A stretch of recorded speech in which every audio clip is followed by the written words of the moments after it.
They're responsible for the fastest growing area of crime.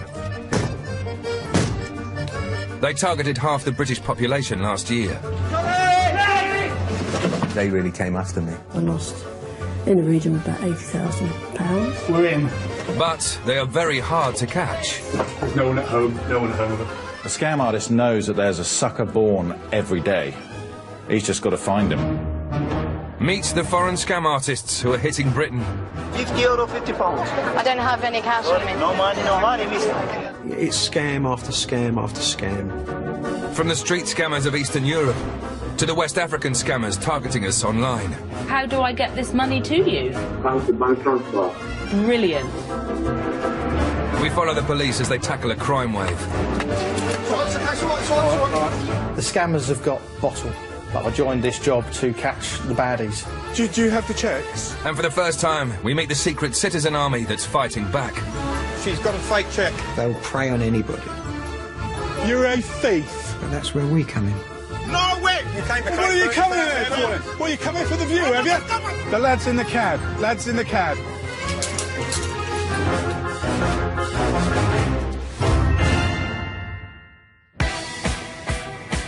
These are the Albanian people.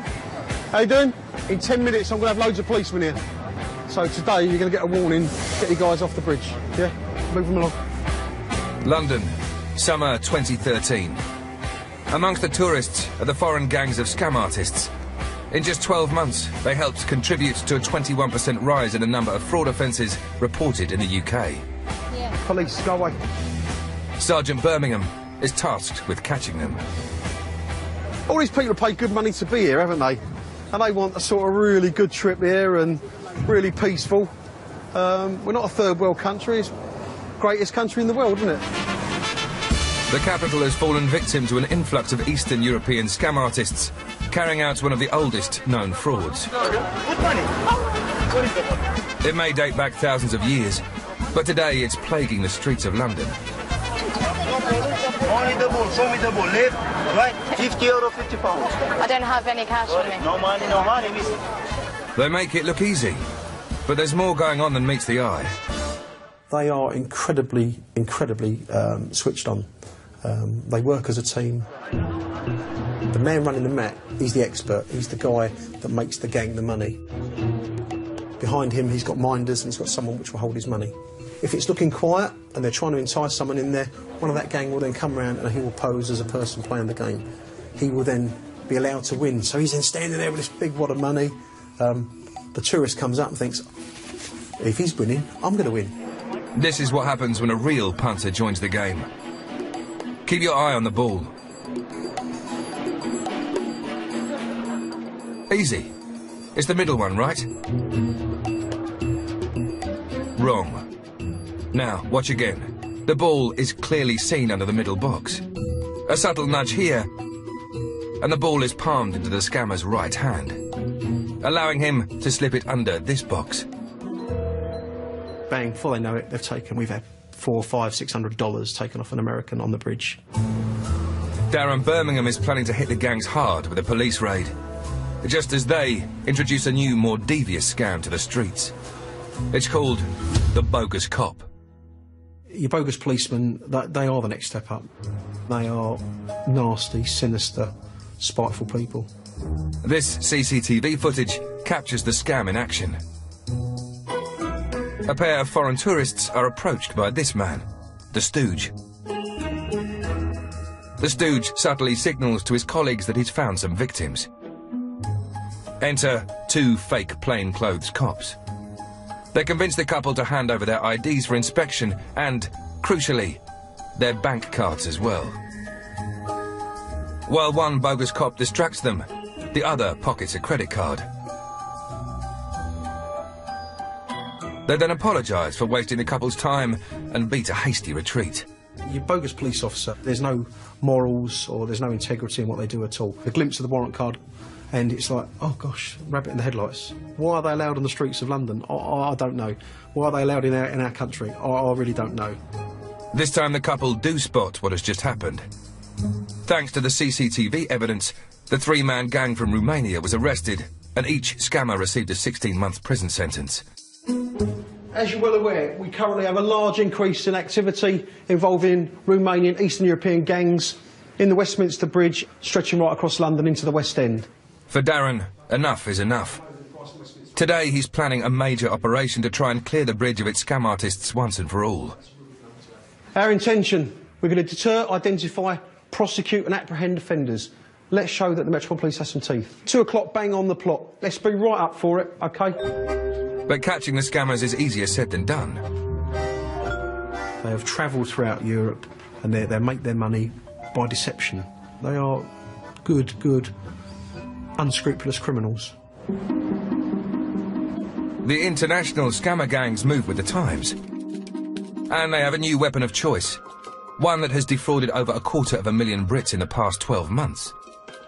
The email scam, basically, you're hitting a vast amount of numbers of people very quickly. You can then figure out your 5 to 10 victims. Email scams take many forms. From the extraordinary financial rewards offered in return for a small upfront fee, to the dating scams where an online Romeo targets your cash. Mary was one victim. All in all, over 10 months I lost in the region of about £80,000. Mary met Richie, who claimed to be a businessman in Ghana, and she fell in love. We felt happy, contented with each other's company online. We just sort of clicked and everything fell into place. Then he started asking for some money. The hooks that dragged me in were the fact, I just believed that it was all true. She paid £80,000 in 4 instalments. But Richie vanished almost as quickly as he appeared. When it was all over, I'd realised what had happened. I was just left feeling totally embarrassed. I just didn't want to tell anybody, I didn't speak to anybody. I just wanted to crawl into a hole and die. The British police are almost powerless to prevent the email scammers, as a large proportion of them emanate from Africa. For them, the risk is very minimal, because in their eyes, they just think either it's one of those crimes that won't be looked into, or they can just simply shut up the laptop and walk away with whatever amounts of money they've made to date. But a determined group of citizens is fighting back. As soon as you confirm that you have the money, you just call me. OK, sir. Well, listen, I'm going to call you on Wednesday the 15th because the money will be in my account on that day. Ray is a former civil servant turned scam baiter. Scam baiting involves taking on internet scammers. These are the individuals that send you email after email telling you that a relative you didn't know you had in Nigeria has died and left you millions. It's a lie. It's a con. I will have the money on Wednesday the 15th because this is a very important business deal. Some victims have been the most intelligent people in our society. Judges, lawyers, barristers, solicitors, accountants. Ray is part of a secret community trying to help the police by disrupting the plans of the scammers and gathering incriminating evidence that could lead to a prosecution. As scam baiters, we can't prosecute them, but we do help to have them brought before the courts. Mr. Lee, it's Mr. Pricky. How are you, sir? Ray has spent months posing as a potential victim of an email fraud, talking directly to a group of scammers in West Africa. I want to thank you for your email. It was very kind of you to think of me. The man on the phone thinks Ray is called Pricky Sterling. I told you, Pricky. Pricky, you know, I'm a very straightforward individual. Yes, sir, I've got you. Thank you very much for clarifying. Ray has been offered 10 kilos of gold, worth £5 million, for a remarkably modest upfront investment of £30,000. So, we are set to move. We're only waiting for the time. I was bullied when I was a young boy, and I had years of looking over my shoulder. And internet scammers are bullies. They're aggressive, they're thieves, and they prey on innocent people. Ray's told them that he has the £30,000, but he's only going to hand it over if they come to Cornwall to meet him. This is absolutely stunning. Look at that. Ray's plan is to disrupt the scammers' operations by wasting their time and money. They never want anyone to travel. It's hassle, it's logistics, and they know that if it doesn't work out, they've lost a lot of money and time. If the scammers take the bait, they'll have to spend valuable resources travelling thousands of miles to this abandoned chapel in Cornwall. What a lovely day for it. Hands up. Coming up, the police hit the street scammers. Where are you from? Romania. Godfrey says he's outside the station. And in Cornwall, an online scam comes to a head. The lad's in the cab. Lad's in the cab.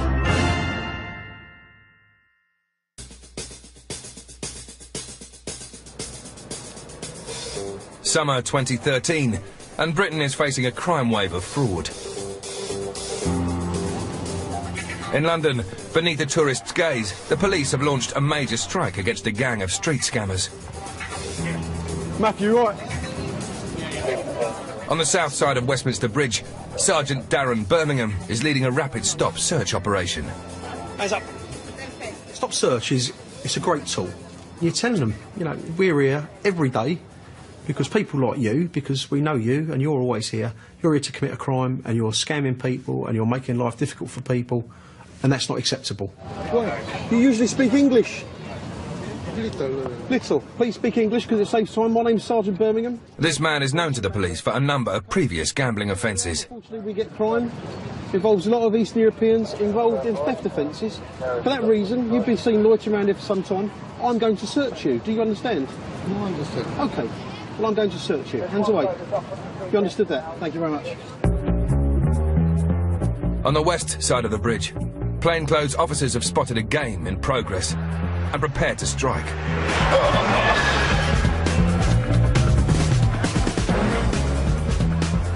I've seen these guys playing Chase the Lady on the bridge. I've seen the mat and the matchboxes and a sponge ball. This guy's in control of the game, as we call it. He's the main operator. And the gentleman with the cap we've stopped there is one of the goaders that sort of entice members of the public to play by handing over money and winning the game. And when the real tourists play, they always lose because they hide the ball. Finish your cigarette before you get in the van, yeah? No crime. But you didn't smoke? No smoking. Thank you. It's no good for you. You'll never be able to run away from me. They're not only criminals in our system, they're also really well known in their own country. They come here because the heat's on them wherever they are. They're probably known in Barcelona, they're known in Nice, Paris, wherever that gang is operating, they do get arrested. We do not accept crime in this area. We do not accept crime one little bit. So you're going to be going home, do you understand me? Yes, that's correct. Yes. The bridge has been cleared. Around a dozen known criminals were moved on, and the operation led to 2 arrests. There won't be any crime here this afternoon. Then we'll do what policemen should be doing, harassing criminals. That's what it's about. I think I'm going to put it there. They will see it, and they'll go through this kissing gate and avoid this place. In Cornwall, former civil servant Ray is hoping to disrupt the activities of his own gang of scammers by tying up their money and resources. This is a gold scammer. He's bringing a small 5-gram sample of gold for me to assay. He's agreed to do a deal with a group of scam artists. They're offering him £5 million of gold for an upfront fee of £30,000. Ray's only condition: they have to meet him at this remote chapel in Cornwall. If Ray's plan works, the scammers based in Ghana will have to pay for an associate to travel all the way from London to Rame Head to meet him. Oh, Godfrey, how are you? I'm good. I'm at Paddington now. I'll be at the place at 5:21. 5:21. It seems that the scammers have taken the bait and are sending a man called Godfrey to pick up the cash. What are you wearing, Godfrey? Yeah, the blazer. Grey blazer. The operation is on. At Plymouth Station, a fellow scam baiter is waiting as lookout. I'm not normally the excitable type, but I would say the tension's mounting with this, and I am looking forward to it. Chris, a former publican, helps the police identify scam artists by tracking down their personal details online. What motivates me is the fact that everyone uses the internet. My mum uses it. She's 65, and she uses it. All my family, friends. I don't want to see them get scammed. We're now past the time that the train is due in, so he's around somewhere. And here is Godfrey, the scam artist's representative. The lad has landed. The lad has landed. Yes, who's speaking, please? Hello, who is it? The lad's in the cab. Lad's in the cab.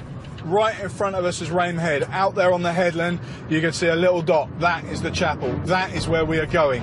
Rame Head's a bastard to get to. There's no other way to say it. It is a bastard to get to. Godfrey steps out at Rame Head car park. He's ready to offer $5 million in gold for an upfront cash payment of £30,000. When he gets out of the taxi, I'm immediately calculating how much he's spent so far, and I can add that to his rail fare. So I'm totting up the money. Ray is pretending to be a local rambler to encourage Godfrey to walk up to the chapel. Yeah, there's a sign on the gate there. That's the chapel. I'm going up there myself now. I'll take it. That's the chapel, yeah. Yeah, beautiful view. Fantastic.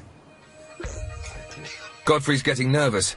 He's a long way from home and there's no sign of his contact, Pricky Sterling, or his money. Come on, come on, come on, come on. Godfrey notices our camera. When it follows him, he realises he's being watched. Ray and Chris close in. Just coming up to the car park. And prepare to confront the man calling himself Godfrey face to face. You're a scammer. No. Yes, you are. You're a guy man. Godfrey, we know all about you. Guy man means scam artist in scammer slang. You're a guy man. I'm not a guy man. You're a guy man. You're an advanced fee fraud. I'm not a guy man. You are. You're a guy man. I'm not a guy man. Why did you come here today? I'm not a guy man. Why have you come here? Why have I come here? Yeah. I'm here to see Pricky. Yeah, that's me. I'm Pricky. So what do you want to see me for? I'm here. It seems Godfrey's forgotten why he's here. I don't get you, man. You do? No. You're a 419 artist. I'm not 419, man. You are 419. 419 is an article in Nigerian law for fraud offences. Sorry, I'm not 419. You are 419. No. You're a guy man. No, wait. I would say I lost my temper a little bit more than I should have done. You're a 419 You're scammer. a dirty fucking thief. Myself? Yes. I got into that alpha mode that I did, but I did lose my temper with him. How can you prove that? How can I prove it? We got the emails. Well, you come in for the view, have you? Have you come in for the view, have you? Why? Where are you going? Scammer.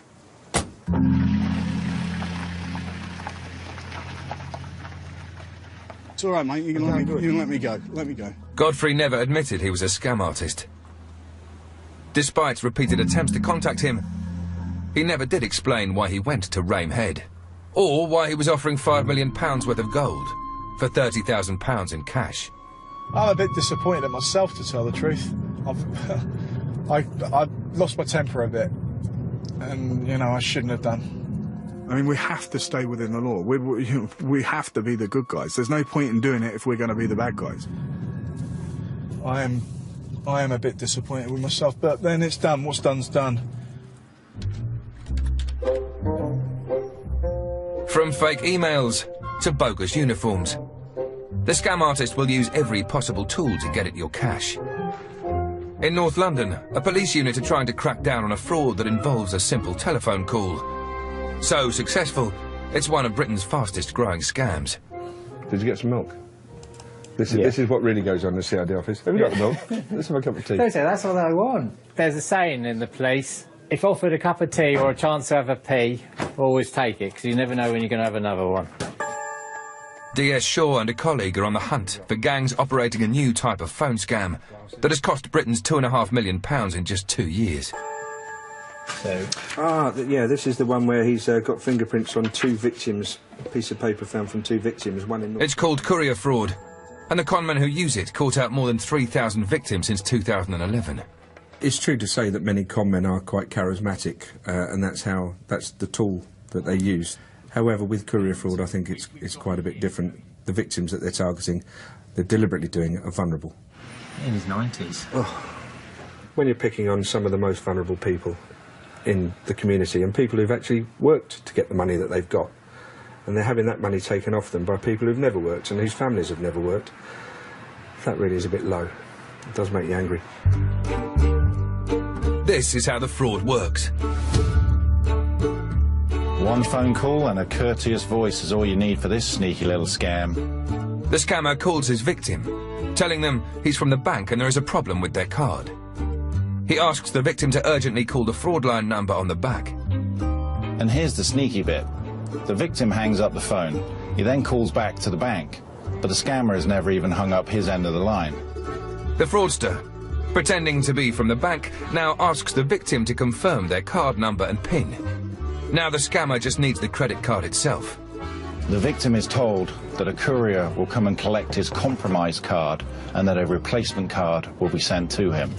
But the credit card is actually delivered to the scammer. Andy Welsh was just one victim. They made me call the number on the back of my bank card, and it didn't get through to the bank. From then on in, I was in a world of trouble.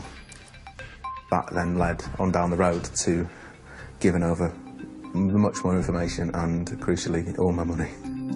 Once the fraudsters had Andy's card and PIN, they emptied his account of £5,500. It's like somebody who would stab you and smile at you at the same time, which I think takes an extra level of kind of malice.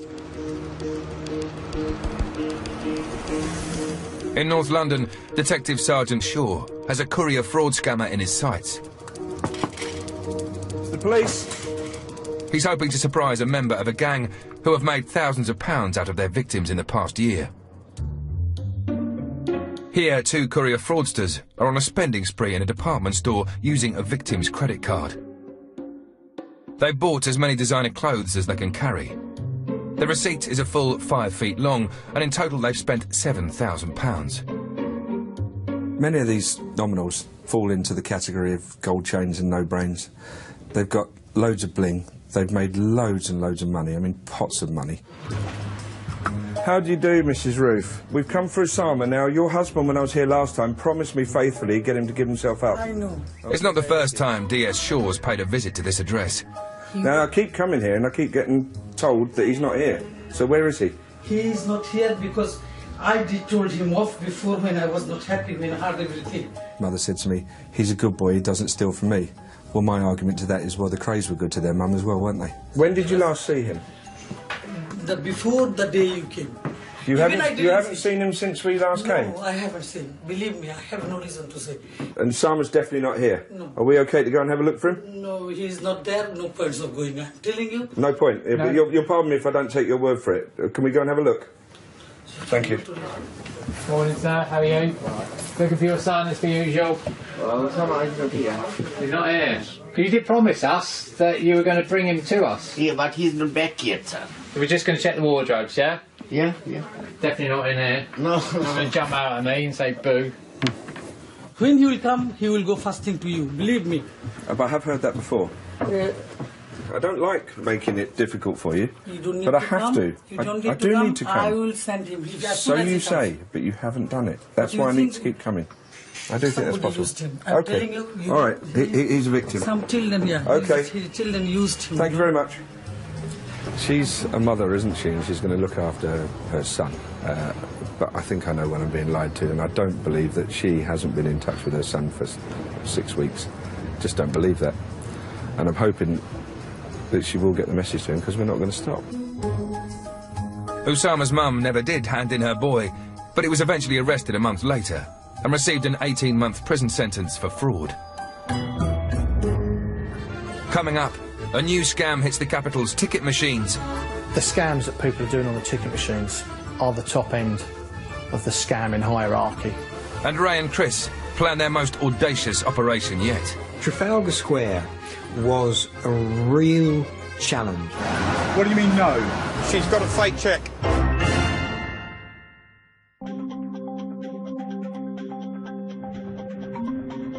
Across Britain, an estimated £3.5 billion is lost to fraud every year. And the scams come in all shapes and sizes. I'll let you know how we get on. All right. In North London, the police are dealing with an outbreak of courier fraud. We're going up to West End Lane area, where we think, or we're hoping, a man by the name of maybe, to arrest him for a courier fraud. DS Shaw is on his way to the address of a man who has £7,500 in his bank account linked to the victim of a courier fraud. Some of these people are incredibly arrogant. They'll sometimes phone up after having taken the money, crow about it, boast about it, ridicule the victim, or abuse them verbally. This time, someone's in. You're going to be getting arrested today on conspiracy to commit fraud. Do you understand what the officer said to you? You don't understand. Is that because you don't understand English, or you don't know what you're saying? English. You don't speak English? No. Is that right? You were dealt with before by my colleague. I thought he said you spoke English then. No. Well, you understood what I just said? No English, sir. Is that your wife? Yeah. Yeah. Does she speak English? Yeah. Well, you understood all that? No, it's little bit, sir. No, oh, yeah. Okay. It's getting better all the time. A rapid search of the flat produces some bank statements. It's a lot of money going into your bank account.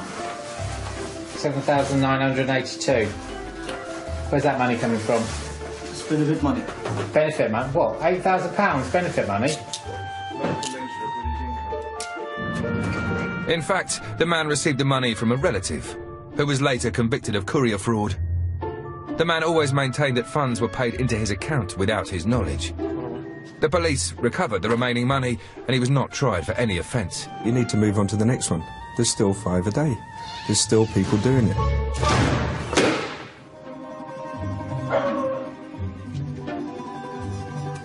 Scam baiters like Chris can't arrest the fraudsters, but they can frustrate them by wasting their time and money.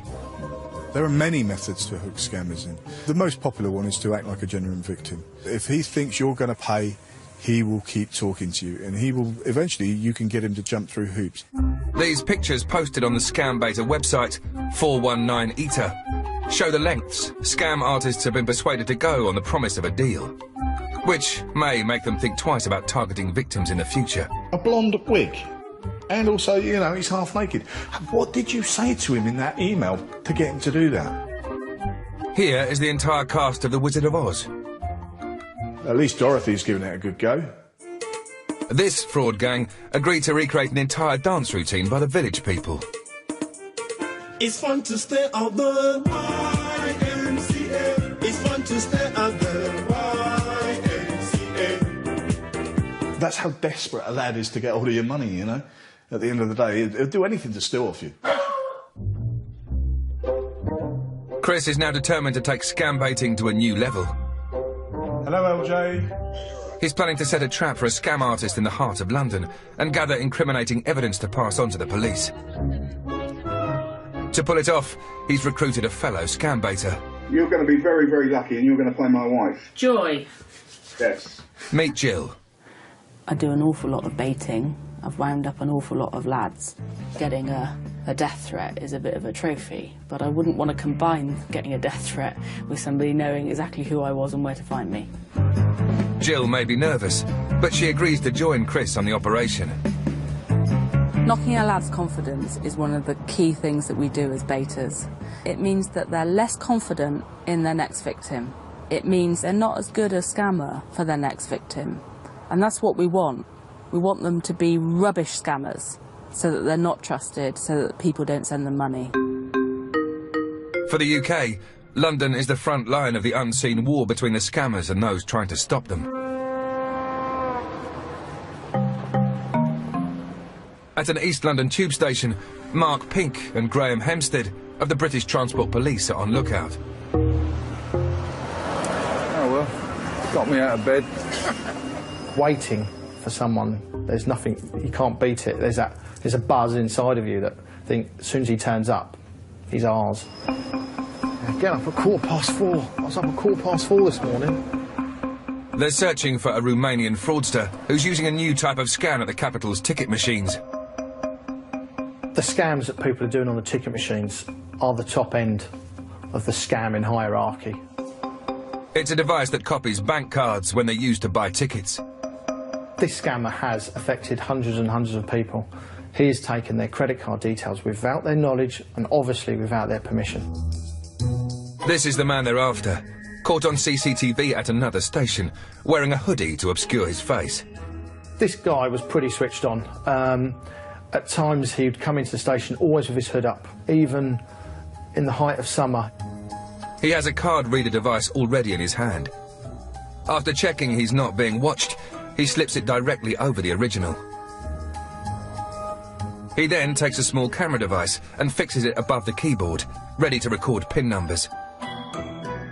The machine is now live to gather card details. 13 hours later and the scam artist is back, now in a different outfit. The reader has now amassed dozens of card details, and he removes it with a simple tug. To avoid suspicion, he leaves it to this man, an accomplice, to remove the camera device using a specially adapted screwdriver. And this is how easily it's done. First the camera, then the skimmer, all in just 30 seconds. It can stay on for up to 12 hours sometimes.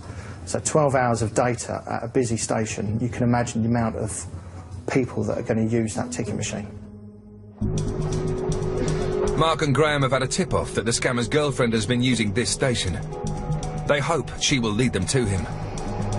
We went and had a look at the CCTV. Are you? But there's a hitch. There we go, look, that's exactly her. She's already passed through the barriers without being spotted. We know it's her. Oh, what these things happen? Breakfast and office. Office then breakfast. Yeah, she came in at 7:40. And we don't know where she's tapped out yet. For this elusive scammer, the hunt continues.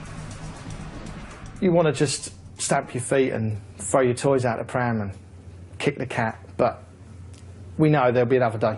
Every dog has his day, and we were going to arrest this person sooner or later. It's 9 AM in Trafalgar Square, and the climax of months of careful scam baiting.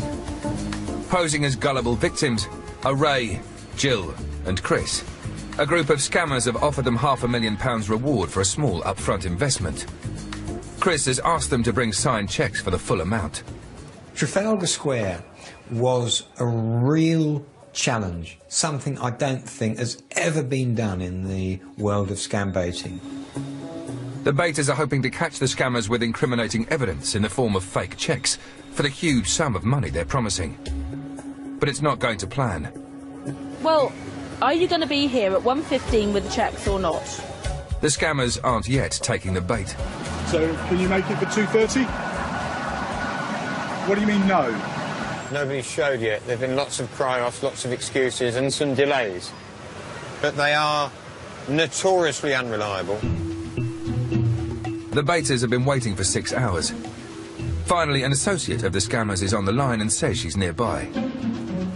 We're meeting in Trafalgar Square so we can pay you some money and you'll give us 2 cheques in return. Yeah,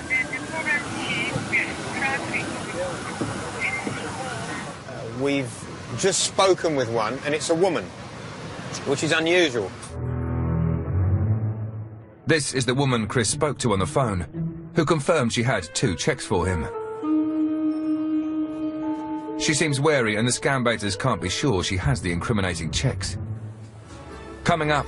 Are you Mrs. Milton? I'm Lynette. Lovely... The bait is taken. I've got the signal. And across London... You can see the pinhole camera. Mark Pink finally tracks down his man. You get an adrenaline rush. You start rounding the troops up. If he walked past, you just nab him.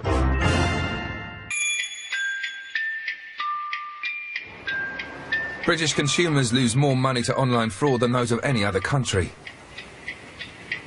But one group of citizens is fighting back. In London, 3 scam baiters have persuaded a scammer gang to send an associate to meet them in the hope of gaining incriminating evidence.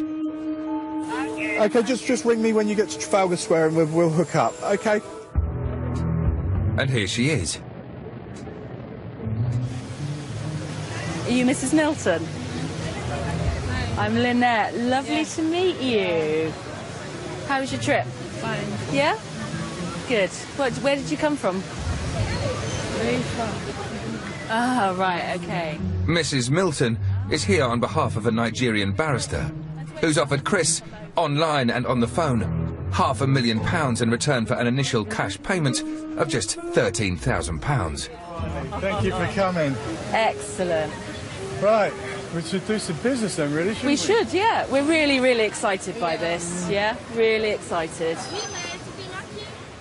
I was waiting for a pre-arranged signal. As soon as Chris and Jill had seen the fake cheque or cheques. Jill would take her handbag off her right shoulder and lower it down to the ground. Do you have the cheques? Yeah. Yeah? OK, excellent. I've got the signal. Ray wants her arrested. She's got a fake cheque. He rushes off to find a police officer, while Chris plays for time. So you come from where, sorry? I'm originally from France. You're originally from France? Je parle un peu de le français. Oui. What we do is we're volunteers, and what we do is we tie up internet scammers. Chris is keeping the lead scammer on the line while he waits for the police. I was such a fool. We're a couple of pounds short, but I've just sent my secretary to the ATM machine, so she'll go and get that, and we'll sort that out. But Mrs. Milton is off. Very soon. She saw me and two policemen coming across the square, and she went into the adjacent public toilets. Officers, the lady's come down basically running a scam against us, and she's carrying 2 forged cheques, and she's gone in the toilet. The chances are she may be flushing them. A few minutes later, and it's a very different Mrs. Milton who emerges without wig or leather coat. She slips by unnoticed. Almost.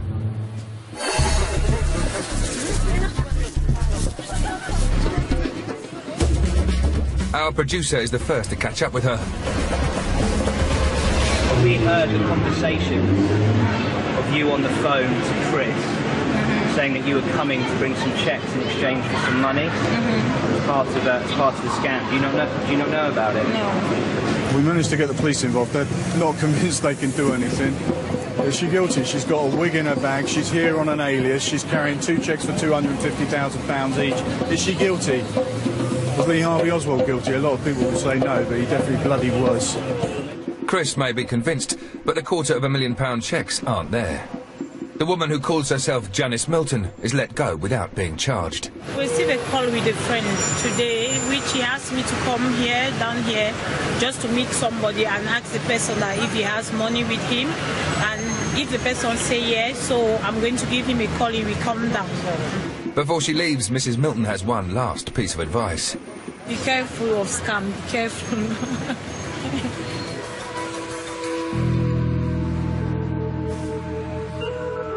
At Epping Station, the Romanian ticket machine scammer is plying his trade once more. You can see where the skimmer bit is. The camera's here, so it usually drop to there, just drop into here. You can see the pinhole camera, but that won't pick it up. We were learning that he might have gone back to Romania, and then suddenly he appears again. So we think, right, the hunt's back on. They always do them on these smaller machines because there's no angle to put a camera device here. We know that device is on. He is going to come back for it. This could be the moment to nab his man, and Mark Pink calls for backup. You get an adrenaline rush. You start rounding the troops up. Like, let's get out to Epping.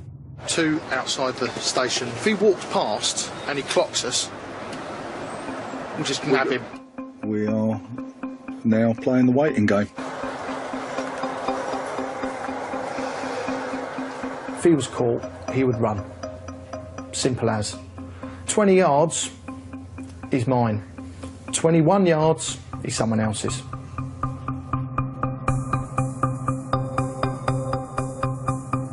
I'm guessing that there's going to be already quite a lot of compromised bank account numbers on that device. Today's news, tomorrow's future.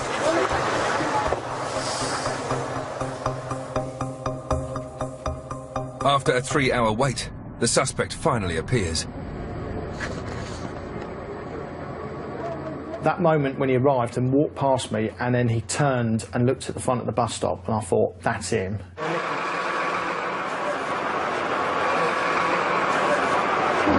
Police officer? Yeah, police officer? Yes. Thanks for protecting rifles and use of force. Put your hands on me. Hands behind your back. Hands behind your back. You don't have to say anything, but it may harm your defence if you do not mention something which later on in court, anything you do say may be given evidence. Do you understand me? Do you understand me? Good man. You just pull that green bit off, give it a yank. The card reader is removed, with the police having ensured no details ever got into the hands of the scammer. Put the card in there, and this bit here will skim the device here. And it'll take all the card details off. Simple as that, really. Simple little bit of kit. Job's a good one, isn't it? And a very good. All these months of tireless work, looking through CCTV, gaining evidence, going to places to wait for him, you can't beat it. When you're looking at him in the face, he's a goner. That's it. Good lad. If you get into the car, stay this side, all right? It's a good result for the British Transport Police, and across the country other scammers are being caught. From the street operators to those working online. We've got a search warrant to search for stolen property and articles in connection with credit card fraud, OK? The ones who are brash are having pause for thought now, because we're seeing some big sentences dished out. But with many of the gangs working from beyond the clutches of British justice, where they can devise ever more devious frauds, we all remain vulnerable to that unsolicited offer. This is how they pay their bills. This is how they feed themselves. There's no morals or there's no integrity in what they do at all. They're going for the weak. What's next for me as a scam baiter? I'm going to continue what I've been doing for the past couple of years, and that's getting scammers to travel up to St Michael's Chapel.